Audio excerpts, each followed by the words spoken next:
Bienvenue dans ce nouveau numéro du JT diplomatique. Vous le savez, nous avons à cœur d'aborder des sujets d'intérêt général et aujourd'hui, nous n'allons pas déroger à la règle. Vous le savez, le secteur des assurances en République démocratique du Congo a été libéralisé il y a de cela plusieurs années maintenant. Aujourd'hui, il y a des problèmes qui se posent avec Acuité et qui nécessitent bien évidemment des réponses. Où en sommes-nous dans ce secteur qui est en pleine ébullition? Comment est organisée l'autorité de régulation et de contrôle des assurances? Quels sont ses rôles et ses missions? Et où en sommes-nous avec la campagne de lutte contre l'évasion des primes d'assurance? Autant de questions auxquelles nous allons tenter de répondre avec notre invité, et pas des moindres, puisqu'il s'agit de M. Alain Kaninda Ngaloula, le directeur général ad intérim de l'autorité de régulation et de contrôle des assurances. Monsieur Kaninda, bonjour. Bonjour, monsieur Roy. Merci infiniment de nous faire l'honneur de répondre à nos questions. Je l'ai dit tout à l'heure en introduction, vous dirigez donc l'ARCAS, ça fait maintenant 4 ans depuis 2017, mais avant d'aborder de manière précise les missions, mais également les thèmes qui seront abordés tout au long de notre entretien, on va parler de vous, parce que c'est important que nous sachions qui vous êtes. Je rappelle que vous êtes titulaire d'un master en ingénierie commerciale et de gestion des facultés universitaires catholiques de Mons, la FUCAM. Après 9 ans passés au sein du cabinet d'audit PricewaterhouseCoopers, vous rentrez en RDC, vous travaillez en RDC donc comme consultant international dans le domaine de la gestion et de l'organisation des institutions, et ce pour le compte notamment de la Banque mondiale et de la Société financière internationale. Je ne cite pas, bien évidemment, les institutions gouvernementales qui recourent, bien évidemment, à votre expertise. Vous êtes nommé en 2016 directeur général adjoint de l'ARCA et en 2017, vous en devenez le directeur général AI. Est-ce que tout est bon? Je pars sous votre contrôle. Non, c'est exact. Vous avez fait une très bonne synthèse. Toujours du mal à le faire, mais vous l'avez fait de manière parfaite. On essaye évidemment de pouvoir coller le plus près de la réalité. Alors parlons un peu de l'ARCA, parce qu'on en parle énormément. Ceux qui nous suivent ne sont pas toujours au fait de ces missions. En quelques mots, qu'est-ce que l'ARCA? Alors, ce qu'il faut comprendre, c'est que l'ARCA, c'est l'autorité de régulation et de contrôle du secteur des assurances. Le secteur des assurances de notre pays a été libéralisé de manière effective en 2016. Parce que nous sortions d'une époque où nous avions un monopole de plus de 50 années avec la Société nationale d'assurance, la SONAS. Et donc l'État congolais avait décidé de mettre en place une nouvelle stratégie pour capitaliser sur ce que le secteur des assurances doit apporter à un pays et à une économie. Ça veut dire des ressources financières importantes pour soutenir le développement d'un pays. Et donc dans cette mutation nouvelle, en quittant le monopole pour aller vers un marché concurrentiel, il a fallu mettre en place un arbitre, un régulateur qui avait pour mission d'organiser le marché, ce qu'il faut faire entrer des nouveaux opérateurs et de contrôler ces opérateurs parce qu'ils ont évidemment l'opportunité de gérer des masses financières importantes. Il faut bien qu'il y ait quelqu'un qui les surveille, les contrôle en permanence pour être sûr qu'elles fonctionnent selon des normes, de manière à rencontrer en fait la préoccupation principale de la loi, c'est que le secteur des assurances et le régulateur puissent servir de protecteur de tous les assurés. Un assuré qui prend un contrat avec une société d'assurance doit être garanti qu'en cas de sinistre, un remboursement se fera. Et donc l'ARCA joue ce rôle de contrôler tous les opérateurs, veiller à leur solvabilité financière, leur situation financière, mais aussi, en cas de difficulté, de plainte, que les assurés puissent se tourner vers un arbitre qui les protège selon ce que l'État doit faire. Alors, qui dit organe de régulation et de contrôle dit forcément des entreprises qui feront l'objet de ce contrôle.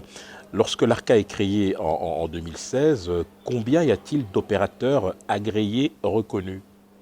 Alors, ce qu'il faut noter, lorsque l'État a promulgué la loi, nous étions dans un marché monopolistique où il n'y avait qu'une seule société, la Société nationale, qui était sur le marché.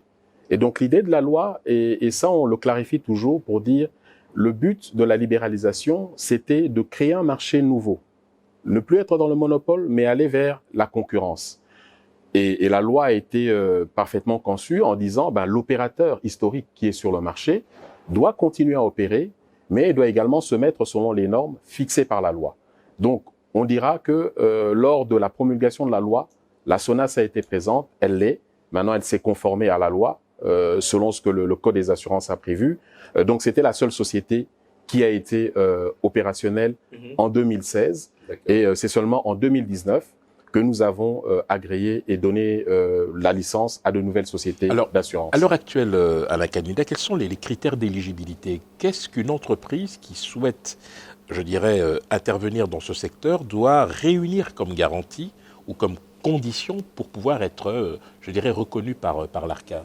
Alors là aussi, je vous répondrai peut-être de manière très très simple pour ne pas vous répéter ce que la loi prévoit. C'est que nous-mêmes, nous avons prévu dans des règlements qui fixent les conditions d'agrément. Mais vous pouvez le lire sur 3 niveaux. Lorsque nous regardons une demande d'agrément de la part d'une société d'assurance, en sachant que notre principale préoccupation, c'est d'être sûr que nous avons un acteur qui entre sur le marché, qui doit être un acteur sérieux et solide. Et nous le regardons sur 3 axes, de manière très simple. Nous regardons premièrement la gouvernance. Dans le dossier d'agrément qui nous est soumis. La gouvernance veut dire qui sont les promoteurs. Est-ce que ce sont des personnes qui ont je dirais un CV sur le plan financier qui est exempt de tout reproche? Est-ce que les opérateurs qui auront la charge, le management, donc la direction qui aura la charge de gérer, a une expertise technique pour gérer la société? Parce qu'il faut pas oublier qu'une société financière, une grande responsabilité repose sur les dirigeants et les actionnaires. Sont-ils animés de bonnes intentions? Ont-ils un CV qui est correct? Donc nous regardons la gouvernance avec un regard très strict et sérieux, avec des recoupements qui sont faits au niveau de la cellule nationale de renseignement financier. À l'international, nous nous renseignons, lorsque ce sont des investisseurs internationaux, et avec la Banque centrale. Donc nous recoupons pour être sûr que les CV sont corrects. Ça, c'est sur le plan de la gouvernance. Le deuxième aspect, c'est évidemment la capacité technique. Est-ce que les sociétés qui viennent sur le marché ont derrière elles des réassureurs de renom sur le plan international? Parce que les assurances, c'est le partage des risques. Et ne peuvent intervenir sur notre marché que des opérateurs qui sont réellement supportés par des réassureurs internationaux, avec une notation qui est indiscutable.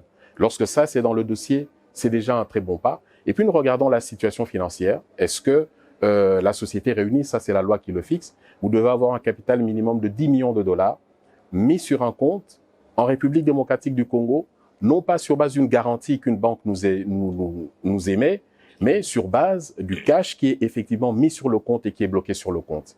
Donc c'est sur ces 3 axes-là que nous regardons, et lorsque nous sommes satisfaits sur ces 3 aspects, alors là nous sommes satisfaits que nous avons un opérateur qui peut travailler correctement sur le marché et qui peut également faire face aux différents risques qu'elle sera amenée à prendre par rapport à ces couvertures qu'elle amènerait. Alors, je parle sous votre contrôle, Alain Kanida. À l'heure actuelle, je pense qu'on est au-delà d'une quinzaine de sociétés agréées par vos soins. Nous en avons agréé 9 qui travaillent sur le marché au niveau des sociétés d'assurance. Et il y a une quinzaine d'intermédiaires, c'est-à-dire les sociétés de courtage et autres qui travaillent également sur le marché. Nous avons également l'avantage d'avoir sur notre marché 2 réassureurs régionaux, panafricains, la ZEPRE et Africaré. Alors précisément, si vous le permettez, Alain Kanida, pour ceux qui nous suivent, est-ce que vous pourriez très brièvement nous rappeler en quoi cela consiste, la réassurance, dans le contexte qui est le nôtre? Alors, le réassureur joue le rôle de l'assureur pour les assureurs. Donc, de manière ultime, c'est celui qui, avec des muscles financiers beaucoup plus importants, qui eux-mêmes partagent également un réseau, vous assure que ils ont la capacité financière de couvrir les risques. Ça veut dire qu'en cas d'un sinistre, un client qui est en relation, en contrat avec une société d'assurance localement, cette société d'assurance peut retenir une part de risque. Ça veut dire qu'en cas de sinistre, elle peut intervenir, mais si le sinistre dépasse ses capacités, elle se retourne vers un réassureur, qui doit être un réassureur qui doit intervenir rapidement sur le marché. Cela de manière à créer une fluidité dans l'indemnisation des sinistres en cas de difficulté. C'est pour ça que nous regardons avec beaucoup de rigueur la qualité des réassureurs qui interviennent sur le marché. Et aujourd'hui, nous avons en fait l'avantage de dire que sur notre marché, avec les dossiers que nous avons reçus, nous avons des réassureurs internationaux qui interviennent sur notre marché. Je ne veux pas faire trop de publicité là-dessus, bien évidemment. Mais ce sont les mêmes qui couvre les sociétés d'assurance à l'étranger, qui couvre également les sociétés d'assurance qui ont été agréées par l'ARCA sur le plan.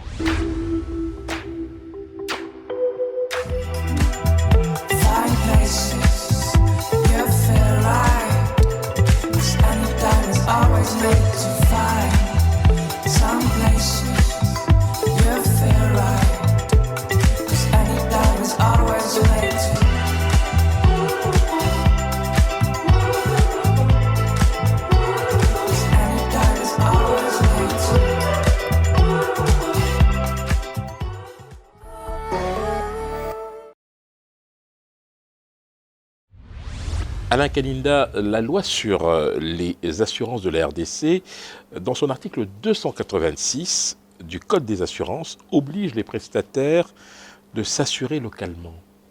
Est-ce que c'est une disposition qui, aujourd'hui, est respectée? Oui, elle est respectée, mais pas totalement. Quelle raison? En fait, en réalité, ce qu'il faut d'abord noter, cet article, c'est pour nous l'un, si pas le pilier, de la réforme du secteur des assurances. La logique, en fait, de cet article, effectivement, c'est de mettre un dispositif qui nous permette de ramener les primes, comme je vous l'ai expliqué au début, et de donner à notre pays les moyens financiers, une épargne qui reste localement et qui est réinjectée dans l'économie. Et donc, à travers cet article, aujourd'hui, tout opérateur qui travaille sur notre marché, opérateur économique, je l'entends, qui investit sur notre marché, comme on l'a souvent répété, dans le secteur minier, pétrolier, les importateurs, sont obligés de s'assurer en République démocratique du Congo. Tout à fait. Et on s'est bien rendu compte que à la promulgation de la loi, cet article était respecté peut-être à 8 ou 10%. Nous avions un marché qui était pris en charge par la Société nationale d'assurance Tasonas, qui avoisinait les 80 millions de dollars. Alors que vous pouvez faire les calculs de toutes les manières possibles, en regardant notre PIB, en regardant la moyenne africaine et des études que nous avions nous-mêmes faites lorsque nous avons été responsabilisés au niveau de l'ARCA, nous nous sommes rendus compte que notre marché doit avoisiner aux alentours de 1 milliard de dollars. Mais vous évoquez justement le manque à gagner dans le secteur des hydrocarbures. On avoisine les 300 millions de dollars par an. Comment vous arrivez à ce chiffre, Alain Kaninda? Écoutez, aujourd'hui, sur ce que je vous expliquais, nous pouvons arrondir en 2017-2016 un marché de 100 millions de dollars, essentiellement représenté par l'assurance automobile, qui à 80%, 90% représentait le chiffre d'affaires de la SONAS. Et lorsque nous arrivons, nous ouvrons le marché, on se rend compte que toutes les grandes assurances, incendie, risques divers, dans le secteur financier, dans le secteur des investissements pétroliers et autres, ne sont pas prises en charge. Et donc, vous avez ce gap-là qui était de à peu près 900 millions de dollars. Vous le répartissez au niveau des différents secteurs économiques. De nos études récentes, nous voyons que le secteur minier doit représenter aux alentours de 500 millions de dollars. Et le secteur pétrolier, qui a également investi, qui a des investissements massifs dans la production du pétrole et autres, qui avoisine les milliards. Vous pouvez pas aller à moins de 300 millions de dollars, qui contribue également pour nous ramener à pratiquement 800-900 millions de dollars de gap. Donc, le secteur pétrolier porte des risques importants, que ce soit dans l'exploitation, dans la production, dans la distribution des produits pétroliers. Et donc, de nos études, nous sommes assez rapidement arrivés à évaluer ce chiffre de 300 millions de dollars. Alors, selon vous, aujourd'hui, existe-t-il des mécanismes qui permettent à des entreprises de pouvoir continuer à s'assurer à l'international sans que vous ne puissiez leur en empêcher, en fait? Alors, si des entreprises le font, ça veut dire qu'elles le font totalement au mépris de la loi. C'est-à-dire, l'article 286 interdit strictement qu'un opérateur économique quelconque s'assure en direct à l'étranger sans passer par une société d'assurance locale. Ce que l'article 286 propose et fixe, c'est vous voulez vous assurer à l'étranger, vous devez obtenir une autorisation du ministre des Finances, mais après que l'étude soit faite par l'ARCA avec un avis favorable. Tout à fait. Et donc là, vous pouvez vous réassurer, mais vous êtes obligé de passer par une société d'assurance locale. Pourquoi cela? Parce que lorsque vous passez par la société d'assurance locale, vous permettez à l'État de rentrer dans ses droits. Vous payez les taxes localement, vous payez la TVA. Prenez un exemple. Aujourd'hui, on vous a expliqué une évasion des primes d'assurance de l'ordre de 1 milliard de dollars. Ben, ça veut dire qu'on a eu un manque à gagner net de l'ordre de 160 millions de dollars, 200 millions de dollars, qui vont directement comme taxe TVA au niveau des recettes fiscales.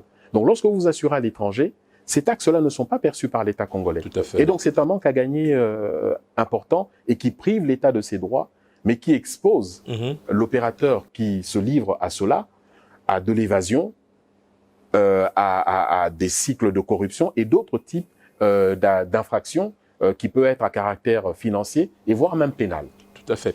Alors, depuis votre arrivée à l'ARCA et surtout depuis que vous en êtes le directeur général AI, vous avez fait de la lutte contre l'évasion des primes d'assurance votre cheval de bataille. Quels sont les axes de votre stratégie pour précisément faire en sorte que cette évasion soit contenue, limitée, voire même tout simplement combattue de manière efficace? Ok, alors rapidement, vous verrez que sur les 4 dernières années où j'ai travaillé comme responsable au niveau de l'ARCA, j'ai travaillé sur 3 axes. Rapidement, premier axe, c'était de donner corps à l'institution. C'est une nouvelle institution, c'est un nouvel établissement. Il fallait passer par le recrutement, la rendre opérationnelle avec un personnel qui soit techniquement qualifié. Ça a été fait. Deuxième défi, c'était effectivement de donner au pays la capacité de commencer à retenir les primes localement. Au-delà de la Société nationale d'assurance, il fallait que des nouveaux acteurs viennent sur le marché pour doter notre pays d'une capacité financière locale de rétention de primes. Ce que nous avons fait aujourd'hui, vous l'avez indiqué, nous avons une trentaine d'opérateurs, sociétés d'assurance et les courtiers qui travaillent. Donc aujourd'hui, les opérateurs économiques n'ont plus d'arguments pour dire nous ne pouvons pas nous assurer localement parce que l'offre locale n'existe pas. L'offre locale existe, mais également, comme je vous l'ai indiqué, avec des réassureurs internationaux qui couvrent notre marché. Le dispositif est en place, vous n'avez plus d'arguments pour dire vous ne pouvez pas le faire localement. Maintenant, nous sommes sur ce troisième chantier, qui est celui de la lutte contre l'évasion des primes. Dans notre stratégie, nous avons d'abord commencé par vulgariser, expliquer aux sociétés que vous devez respecter la loi. Nous avons monté cette action d'un cran pour dire maintenant vous vous exposez aux sanctions. Et ici, nous sommes passés à la phase coercitive pour dire lorsque vous ne respectez pas la loi, vous vous assurez à l'étranger. La loi a prévu des amendes qui vont de 50% jusqu'à 100% de la prime que vous aurez placée à l'étranger sans respecter le cycle prévu par la loi. Et aujourd'hui, nous avons mis tout un dispositif en place en termes d'investigation. Il y a des audits internationaux qui vont être lancés pour recouper l'information auprès des régulateurs partenaires, mais aussi auprès des sociétés d'assurance qui, à l'étranger, perçoivent les primes qui viennent de la RDC.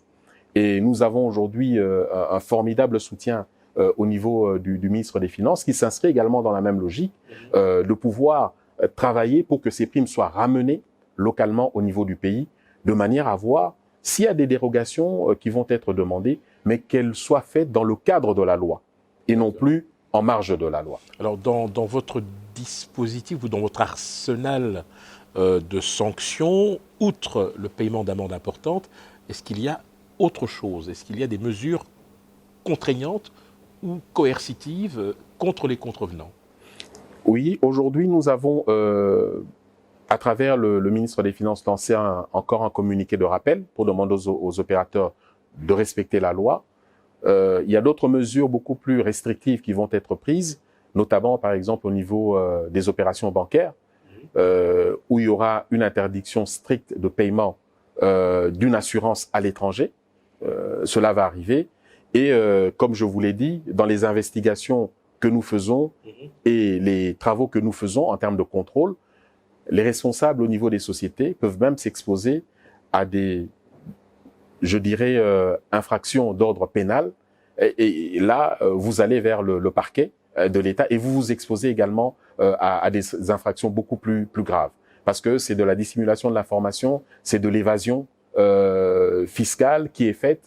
Et voilà. Donc là, il y a un dispositif qui nous permet aujourd'hui de renforcer vraiment la dimension coercitive et d'exposer ceux qui s'y livrent à des poursuites judiciaires. Alors, je vais peut-être me risquer à une question un peu provocatrice, mais Alain Canillet, est-ce que l'État, par exemple, est un bon exemple de civisme en matière de primes d'assurance? Est-ce que, pour le coup, en fonction de ses activités, en fonction de son activité, mais aussi en fonction des engagements qui sont pris. Est-ce qu'il y a, selon vous, je dirais, une volonté ferme de l'État de donner l'exemple en la matière, ou est-ce qu'il y a des niches comme ça, des secteurs pour lesquels, eh bien, on n'a pas le choix, effectivement, il faut prendre des primes d'assurance à l'extérieur? Non, pour l'État congolais, au niveau des primes d'assurance qui sont prises, elle a toujours fait, et traditionnellement, avec la Société nationale d'assurance. D'accord. Oui, et avec la SONAS. Et d'ailleurs, tout récemment, le ministre en charge du portefeuille de l'État, l'un des ministres précédents, avait demandé aux opérateurs de son secteur de s'assurer en respectant la loi et de s'assurer en République démocratique du Congo.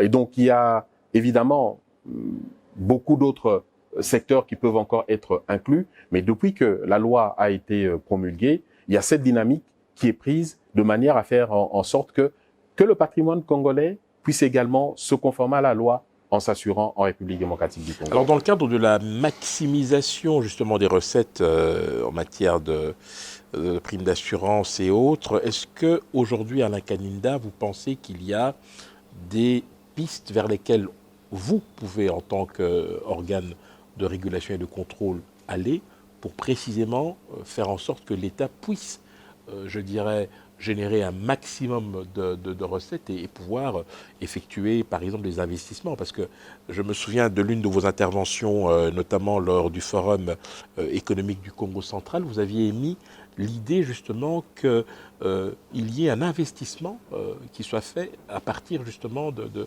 ces fonds qui seraient générés.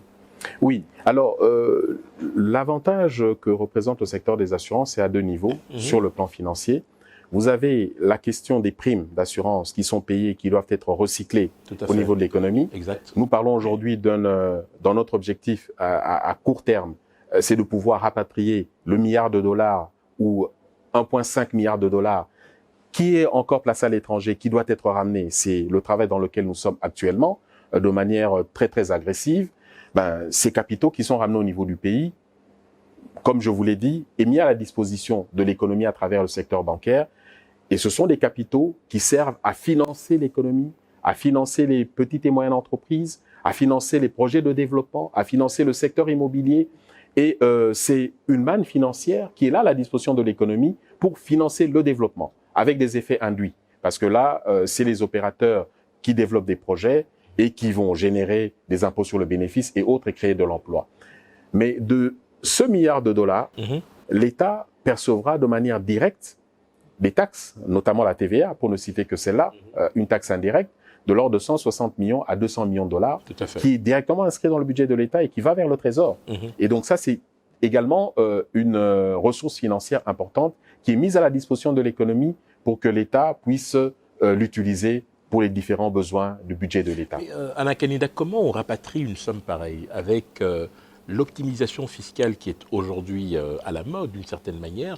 Vous avez des entreprises qui vont redoubler, je dirais, de trésors d'imagination pour éluder précisément cette manne importante qui pourrait échapper à l'État congolais. En fait, quels sont véritablement les leviers que vous disposez pour contraindre ces entreprises à rapatrier ces fonds?